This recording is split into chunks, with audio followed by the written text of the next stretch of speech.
না না না, এদের মধ্যে কেউ নয়। বর্তমান সময়ে সত্যিকারের জ্ঞানী আর গুণী ব্যক্তি পাওয়া বড়ই দুষ্কর। ভারতের একটা ছোট্ট রাজ্য পিম্পলির রাজসভায় বসে এই কথাটাই ভাবছিলেন মহামন্ত্রী কৃষ্ণসামী। পিম্পলি রাজ্যের মহারাজ ভীমদেব আজকে এক তর্ক সভার আয়োজন করেছেন, যেখানে গোটা ভারতবর্ষের বিভিন্ন বিদ্যালয়ের মেধাবী ছাত্ররা অংশগ্রহণ করতে এসেছিল। বিজয়ী ছাত্রের জন্য রয়েছে মন্ত্রী পরিষদের মধ্যে একটি পদ। এই সভাতেই প্রথমবার তক্ষশিলার তরফ থেকে প্রতিনিধিত্ব করতে আসছেন সবচেয়ে যোগ্য ও মেধাবী ছাত্র চাণক্য।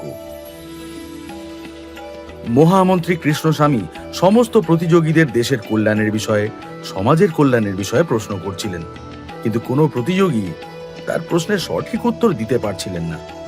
আর তারপর এলো চাণক্যের পালা।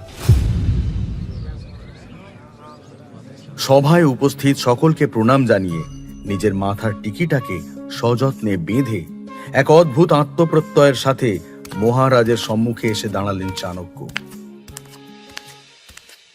মহামন্ত্রী চাণক্যকে জিজ্ঞাসা করলেন, সব থেকে বড় শত্রুকে? চাণক্য মৃদু হেসে বললেন, অহংকার। অহংকারের চেয়ে বড় শত্রু আর কিছুই নেই।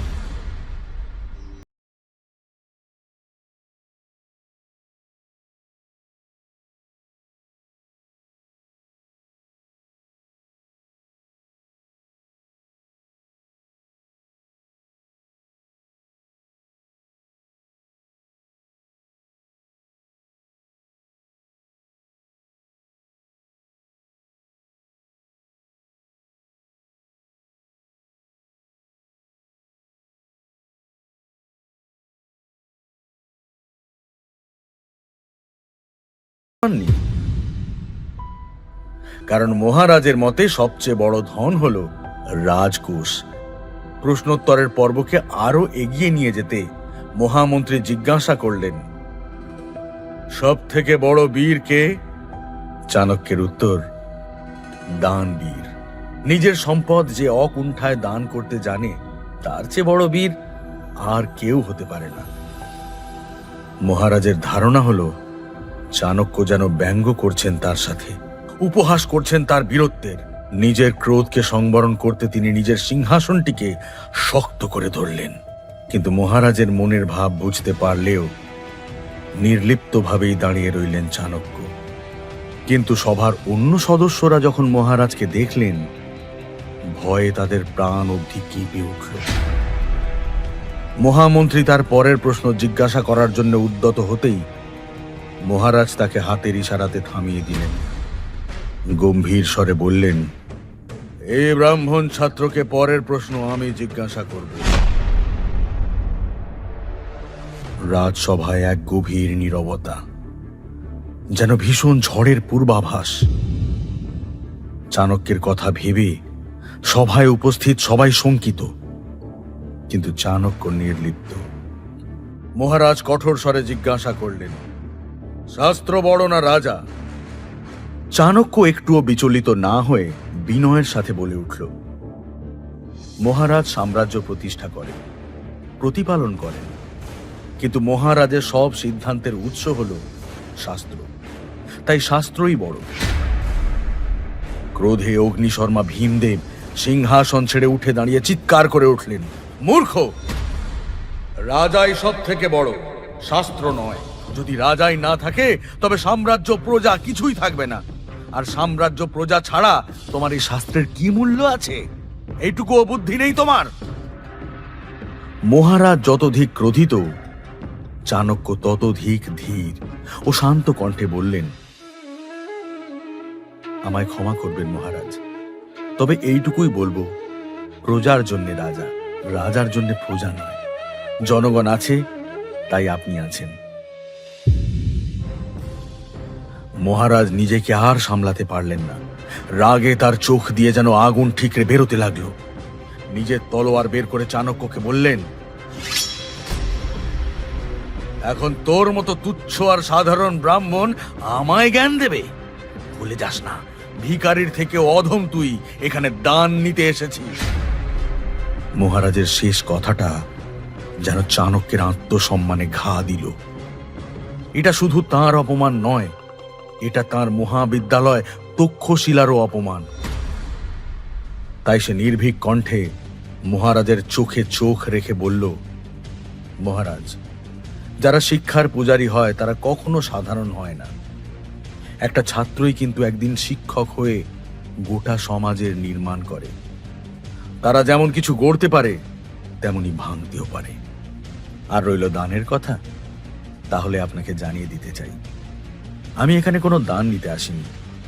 আমি ভেবেছিলাম এখানে জ্ঞানের পূজা হবে, কিন্তু সেটা আমার ভুল। যেখানে শাস্ত্রের কোনো সম্মান নেই সেখানে আমি এক মুহূর্তও থাকতে চাই না। কথাগুলো বলে চাণক্য মহারাজকে প্রণাম করে সভা থেকে প্রস্থান করতে শুরু করল। চাণক্যকে যেতে দেখে মহারাজ বিস্মিত হলেন। নিজের তলোয়ার উঁচিয়ে বললেন, তোকে যাবার অনুমতি দিয়েছি আমি। মহারাজের কথা শুনে চাণক্য থেমে গেলেন, ফিরে এলেন এবং নতমস্তকে বললেন, যদি আমি আপনার সম্মানে এতটুকু আঘাত করে থাকি তবে আমায় ক্ষমা করবেন মহারাজ। কিন্তু বিশ্বাস করুন, এই সভাতে আমি শুধুমাত্র আমার নিজের ধ্যান ধারণা, নিজের ভাবনাকেই ব্যক্ত করেছি। চাণক্যের কথা শুনে মহারাজ রাগে উন্মত্ত হয়ে নিজের তলোয়ার নিয়ে চাণক্যকে আক্রমণ করার জন্য এগোলেন। তখনই মহামন্ত্রী তাকে হাত জোড় করে নিরস্ত্র করে বললেন, মহারাজ, মহারাজ শান্ত হন। এই অবোধ বালককে ক্ষমা করে দিন। ও জানে না ও কোথায় দাঁড়িয়ে কি বলছে। আপনি তো দয়াবান, আপনি তো ব্রাহ্মণের সৎকার করতে জানেন। বৃথায় ব্রহ্ম হত্যার পাপ নিজের মাথায় কেন নেবেন? আপনি ক্ষমা সুন্দর মহারাজ, ক্ষমা করে দিন ওকে। মহারাজ ভীমদেব মহামন্ত্রীর কথায় নিরস্ত্র হলেন। চাণক্য মহারাজ সহ সভার সকলকে প্রণাম জানিয়ে প্রধান দ্বারের কাছে যেতেই শুনতে পেলেন মহামন্ত্রী চিৎকার করে বলছেন, চাণক্য, যাওয়ার আগে একটাই পরামর্শ, যদি এই রূপ তোমার ব্যবহার থাকে তবে মনে রেখো, নিজের মাথার যেই টিকির ওপর তোমার এত দম্ভ, না সেই টিকি থাকবে আর না থাকবে তোমার মাথা। এই ঘটনার পর কেটে গিয়েছে বেশ কয়েক বছর। ভীমদেবের রাজসভায় অপমানিত হওয়া তক্ষশিলার সেই ছাত্রটি আজকে তক্ষশিলার অধ্যক্ষ। আচার্য চাণক্য নামে তিনি সকলের মাঝে পরিচিত। চাণক্য আজকে তার ছাত্রদের রাজনীতির বিষয়ে পড়াচ্ছিলেন। ঠিক তখনই একজন ছাত্র বলে উঠল, আচ্ছা আচার্য, সেদিন মহারাজ ভীমদেবের রাজসভায় আপনার ভয় করেনি? মহারাজের হাতে তলোয়ার ছিল, কিন্তু আপনি তো নিরস্ত্র ছিলেন। চাণক্য স্মিত হেসে বললেন, কে বলল আমি নিরস্ত্র ছিলাম? আমার কাছে ছিল বিশ্বের সবচেয়ে বড় অস্ত্র। শিক্ষার্থীরা পরস্পরের দিকে চাওয়াচাওয়ি শুরু করল। চাণক্য হেসে বললেন, বুদ্ধি, এটাই আমার অস্ত্র ছিল। বুদ্ধিং যস্য বলং তস্য, অর্থাৎ বুদ্ধি যার, বল তার। একজন বুদ্ধিমান ব্যক্তি নিজের বুদ্ধি এবং চাতুরীকে কাজে লাগিয়ে যে কোনো যুদ্ধ জয় করতে পারে, তার পরিস্থিতি যতই বিরূপ হোক না কেন। চাণক্যের কথা শুনে তার ছাত্রদের বিশ্বাস হয়ে গিয়েছিল যে তাদের আচার্য কোনো সাধারণ ব্যক্তি নয়। তখনই চাণক্য শীঘ্র পাঠাগারে যাওয়ার নির্দেশ পেলেন। পাঠাগারে চাণক্য একজন দূত মারফত খবর পেলেন যে গান্ধারের রাজা আম্বি ম্যাসিডোনিয়ার সম্রাট আলেকজান্ডারের সম্মুখে আত্মসমর্পণ করেছেন। এখন আলেকজান্ডারের নজর সম্পূর্ণ ভারতের ওপরে। চাণক্যের পায়ের তলা থেকে যেন জমি সরে গেল। ভারতবর্ষ তার মাতৃভূমি, তার মাতা। চাণক্য একটু গভীরভাবে চিন্তা করে সেখানে উপস্থিত অন্যান্য আচার্যদের উদ্দেশ্যে বললেন, আলেকজান্ডার যে কোনো সময় ভারতবর্ষের সীমানা অতিক্রম করে ভারতবর্ষ আক্রমণ করতে পারে। না না না, আমাদের ভারতবর্ষকে রক্ষা করতেই হবে। আর সেটা তখনই সম্ভব হবে যখন আমরা গঠন করব অখণ্ড ভারত। আমাকে শীঘ্রই মগধের রাজা ধননন্দকে এই সংবাদ দিতে হবে। চাণক্যের কথা শুনে আচার্য মেঘনাদ হেসে বললেন, আচার্য, আপনি তো খুব ভালো করেই জানেন ধননন্দ কি ধরনের রাজা। তারপরেও আপনি আশা করছেন যে তিনি আপনার কথা শুনবেন? মেঘনাথের কথা শুনে চাণক্য উত্তর দিলেন, আমি নিজে যাব তার কাছে, অখণ্ড ভারত গঠনের প্রস্তাব রাখব। মেঘনাদ তাচ্ছিল্যের হাসি হেসে বললেন, ধননন্দ আপনার প্রস্তাব শুনবেন?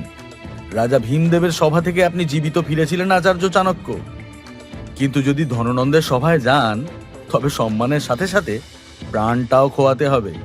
আমার কথা শুনুন, আমরা শিক্ষক, শিক্ষাদানের দিকেই মনোযোগ দিই, এতেই সবার মঙ্গল।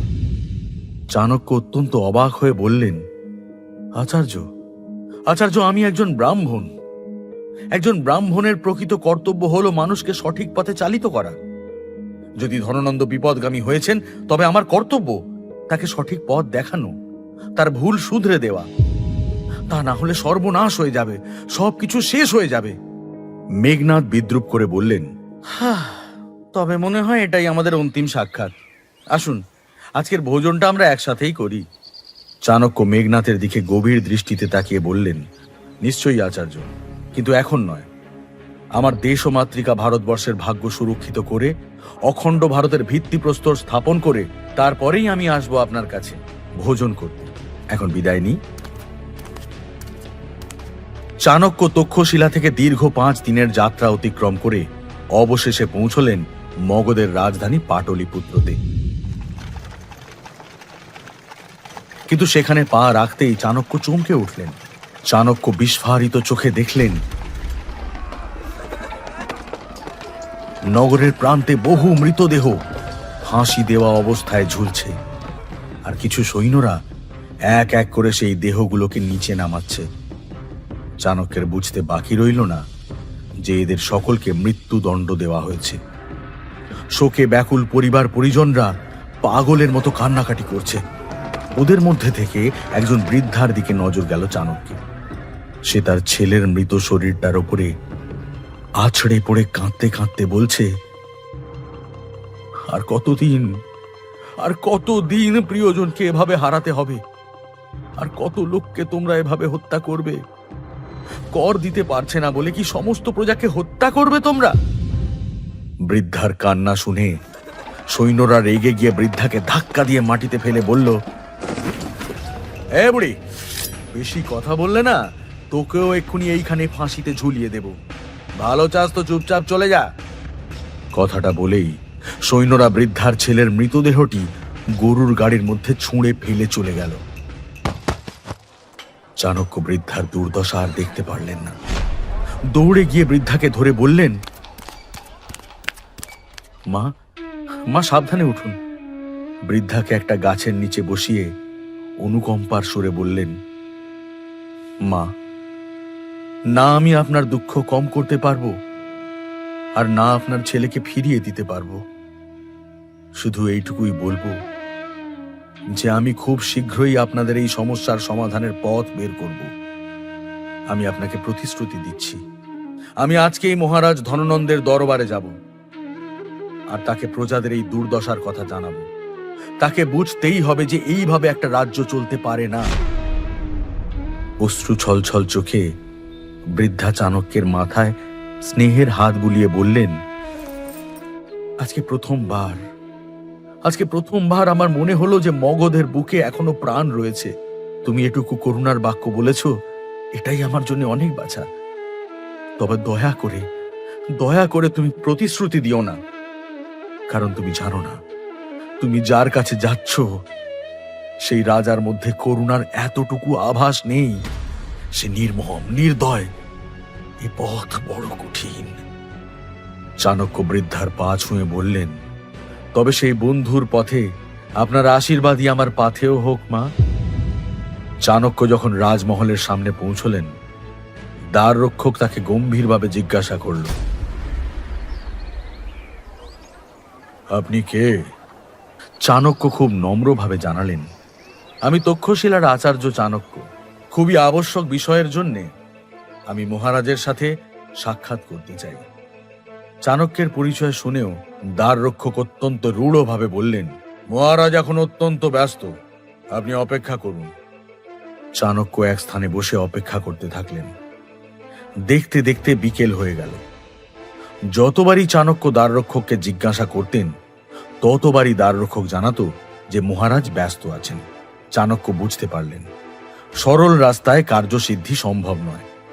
চারিদিকে নিরীক্ষণ করে চাণক্য দেখতে পেলেন রাজমহলের পেছন দিক থেকে কয়েকজন রন্ধনশালার কর্মী মহলের ভেতরে প্রবেশ করছে। চাণক্য শীঘ্রই নিজের পোশাক পরিবর্তন করে তাদের সাথে মিশে গেলেন আর রাজমহলের ভেতরে প্রবেশ করলেন। কিন্তু মহারাজের কাছে পৌঁছানো এতটাও সহজ ছিল না। কিছুটা ভেতরে যেতেই একজন সৈন্য সকল কর্মীদের আটকে দিয়ে জিজ্ঞাসা করল, তোমরা কতজন আছো? একজন কর্মী জবাব দিল, আজকেও 10 জনই আছে। সৈন্য গুনতে শুরু করলো আর চাণক্য প্রমাদ গুনলেন। সৈন্য যদি সবাইকে গুনে নেয় তবে তার কার্যসিদ্ধি সম্ভব হবে না। এদিকে ওই সৈন্য ততক্ষণে 6 অবধি গুনে ফেলেছে। চাণক্যর হাতে তখন আর সময় নেই। তিনি মুহূর্তের মধ্যে সামনে রাখা একটা ফুলদানিকে ধাক্কা দিয়ে ফেলে দিলেন। আর সৈন্যের মনোযোগ সেই দিকে যেতেই চাণক্য নিজের রাস্তা বদলে খিড়কি দরজা দিয়ে রাজমহলের ভেতর প্রবেশ করলেন এবং নিজের পুরনো পোশাক পরে নিলেন। কিন্তু রাজসভায় পৌঁছে চাণক্যের বিস্ময়ের সীমা রইল না। রাজসভায় কোনো জরুরি বৈঠক চলছিল না। সুন্দরী রমণীরা নৃত্য পরিবেশন করছিল আর মহারাজ ধননন্দ সেই নৃত্য উপভোগ করছিলেন। হঠাৎই সভায় চাণক্যকে দেখতে পেয়ে মহারাজের তাল কাটল। তিনি নিমেষেই ক্রোধান্বিত হয়ে গর্জন করে উঠলেন, কে তুমি?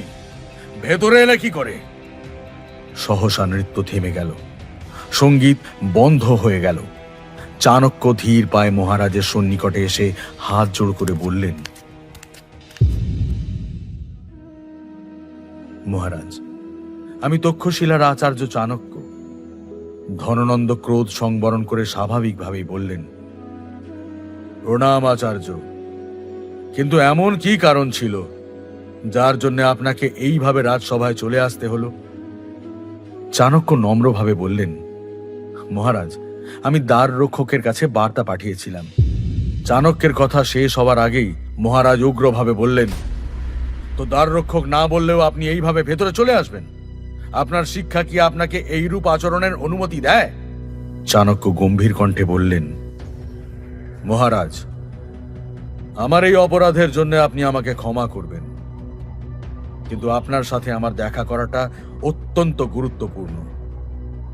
ধননন্দ নিজের আসনে আরাম করে বসে বললেন, আমিও তো এখানে জরুরি কাজই করছিলাম। আপনার ভাগ্য সহায় যে আমি কোনো ব্রাহ্মণের হত্যা করি না, না হলে এতক্ষণে আপনার শিরচ্ছেদ হতো। যাই হোক, এতটা সাহস যখন দেখিয়েই ফেলেছেন, তখন কি কথা বলার আছে সেটা বলে ফেলুন।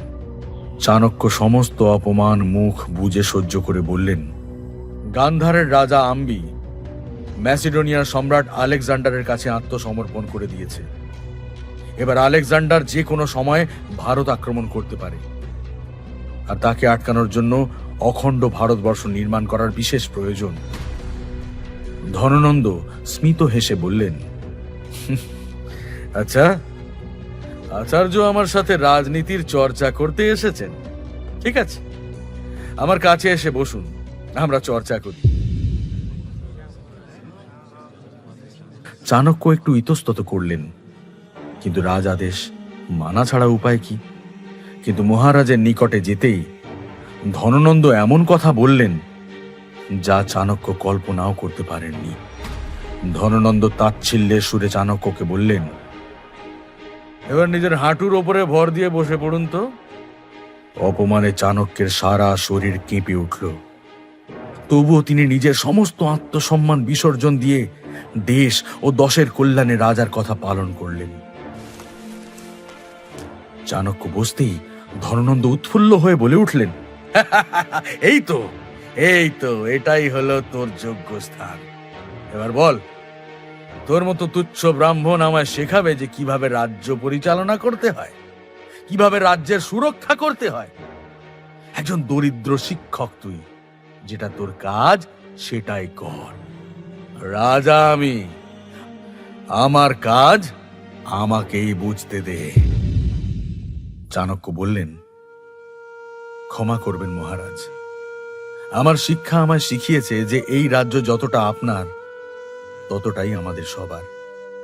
তাই কর্তব্যের খাতিরেই আপনার কাছে এসেছিলাম, কারণ আলেকজান্ডারকে আটকানোর সামর্থ্য যদি কারোর থেকে থাকে তাহলে সেটা আপনি। ধননন্দ অহংকারের সাথে বলে উঠলেন, হ্যাঁ হ্যাঁ, আমি জানি। নিজের সামর্থ্য আর ক্ষমতার কথা আমাকে মনে করানোর কোনো প্রয়োজন নেই। যখন আলেকজান্ডার আক্রমণ করবে তখন আমি দেখে নেব। এবারে যেইভাবে এসেছিলি সেইভাবেই চলে যা, কারণ এরপরে আমি ভুলে যাব যে আমি ব্রাহ্মণ হত্যা করি না। চাণক্যের সহ্যের সব সীমা তখন অতিক্রান্ত হয়েছে। তিনি দৃঢ় আর গম্ভীর স্বরে ধননন্দের চোখে চোখ রেখে বললেন, যদি আপনি নিজের কর্তব্য সঠিকভাবে পালন করতেন তাহলে একজন ব্রাহ্মণকে সুদূর তক্ষশিলা থেকে এখানে আসতে হতো না। একজন মহারাজের কর্তব্য দুর্বলকে রক্ষা করা, তার উপরে নিপীড়ন আর শোষণ করা নয়। মগধের যা হাল, তাতে খুব শীঘ্রই আলেকজান্ডারকে গোটা ভারতটাই আপনারা উপহার হিসেবে প্রদান করবেন। ক্রোধান্বিত ধননন্দ চাণক্যকে একটা লাথি মেরে ফেলে দিলেন আর চিৎকার করে সৈন্যদের আদেশ দিলেন, ব্রাহ্মণদের মান সম্মান সব মাথার এই টিকিটার মধ্যে থাকে, তাই না? এই দরিদ্র উদ্ধত ব্রাহ্মণকে তার টিকি ধরে বাইরে বার করে দাও, যাও। সৈন্যরা মহারাজের আদেশ পালন করল। তারা চাণক্যকে তার টিকি ধরে টানতে টানতে রাজসভার মধ্যে দিয়ে নিয়ে যেতে লাগলো। একজন বিদ্বান ব্রাহ্মণের এত অপমান! সমস্ত রাজসভা চুপ করে দাঁড়িয়ে দেখছিল। সমস্ত মগধ যেন তার রাজার ব্যবহারের লজ্জায় মুখ ঢাকছিল। যখনই সৈন্যরা দ্বারের কাছে পৌঁছল, চাণক্য ঘুরে দাঁড়ালেন। এক ধাক্কায় সমস্ত সৈন্যদের ছিটকে ফেলে দিলেন। তার চোখে তখন যেন অপমানের রোষানল। ঘন ঘন নিঃশ্বাস পড়ছিল আহত সিংহের ন্যায়। চাণক্যের চোখের আগুন দেখে যে কেউ ভয় পেয়ে যেত তখন। আচার্য তার টিকির চুল দ্রুত হাতে খুলতে শুরু করলেন। রাগে গর্জন করে তিনি ধননন্দের দিকে এগিয়ে গিয়ে বললেন, ধননন্দ, আমার খুব ভুল হয়ে গেছিল যে আমি তোর মতো রাজার কাছে প্রত্যাশা নিয়ে এসেছিলাম। আমি ভেবেছিলাম যে তুই আমাদের দেশকে রক্ষা করবি, কিন্তু তুই শুধু একজন শিক্ষকের নয়, একজন ব্রাহ্মণেরও অপমান করেছিস। তাই আমি জনকপুত্র চাণক্য, তক্ষশিলার আচার্য, আজ এই মুহূর্তে এই টিকি ধরে আমি প্রতিজ্ঞা করছি যে যতক্ষণ না অবধি আমি তোর এবং তোর নন্দ বংশের সর্বনাশ করছি, এই রাজ সিংহাসনে কোনো যোগ্য রাজাকে বসাচ্ছি, ততক্ষণ এই টিকির চুল আমি বাঁধব না। এই বলে চাণক্য বেরিয়ে গেলেন। ধননন্দ সৈন্যদের আদেশ করলেন, এই ব্রাহ্মণকে যদি আর কখনো এই রাজ্যের সীমানার মধ্যে দেখতে পাও তবে তখনই ওর শিরচ্ছেদ করবে এবং ওই মুন্ডবিহীন শরীর ঝুলিয়ে দেবে প্রধান ফটকে। ওই অপমানের পরেই চাণক্য মগধ ছেড়ে বেরিয়ে এসেছিলেন। সেই দিন থেকে তার একটাই লক্ষ্য ছিল, একজন সুযোগ্য রাজার নির্বাচন করা, দয়ালু, পরাক্রমী, প্রজাবৎসল রাজা, যিনি অখণ্ড ভারতের নির্মাণ করতে সক্ষম হবেন।